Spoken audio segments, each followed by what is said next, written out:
অনেক দিন আগের কথা, স্টার জলসায় একটা সিরিয়াল চলতো। সেই সিরিয়ালটা অনেকেরই মনে গেঁথে রয়েছে এখনও। হ্যাঁ, আপনারা ঠিকই শুনেছেন। আজকে আমরা কথা বলবো রাখি বন্ধন। সিরিয়ালটির নাম রাখি বন্ধন। হ্যালো গাইস, আশা করছি ভালো আছেন। চলে আসলাম নতুন আরেকটি ভিডিও নিয়ে। তো আজকের ভিডিও কোন টপিকে হয়তো টাইটেল এবং থাম্বনেল দিয়ে বুঝতেই পেরেছেন। হ্যাঁ, আপনাদের ছোটোবেলার একটি মিষ্টি সময় কাটানোর মুহূর্ত আজকে আপনাদের সাথে শেয়ার করছি। অনেকে হয়তো এই সিরিয়ালটা দেখতেন, রাখি বন্ধন। তো এখানে দেখতে পাচ্ছেন তারা কিন্তু রাখি বন্ধন দুজনেই বেশ বড় হয়ে গেছে।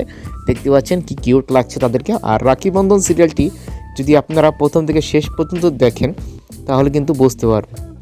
তো অনেকেই কমেন্ট করছেন এই দুজনকে নিয়ে, এক সময় ভাই বোন ছিল, এখন আবার প্রেমিক প্রেমিকা না হয়ে যায়। অনেকেই বিভিন্ন কমেন্ট করছেন, আবার অনেকে বলছেন অনেক বড় হয়ে গেছে। তো অনেকেই বলছেন এই দুজনের জুটির আরও নাটক দেখতে চাই। তো দেখা যাক এক সময় টিভির পর্দা কাঁপানো হিট ভাই বোন জুটি তারা কি আবার কোনো কাজ করে কিনা। তো আপনারা কারা কারা এই ভাই বোন জুটিকে মিস করেন অবশ্যই কমেন্ট করে জানাবেন। আর রাখি বন্ধন এই জুটিকে যারা ভালোবাসেন অবশ্যই কমেন্ট করতে মিস করবেন না। তো ধন্যবাদ।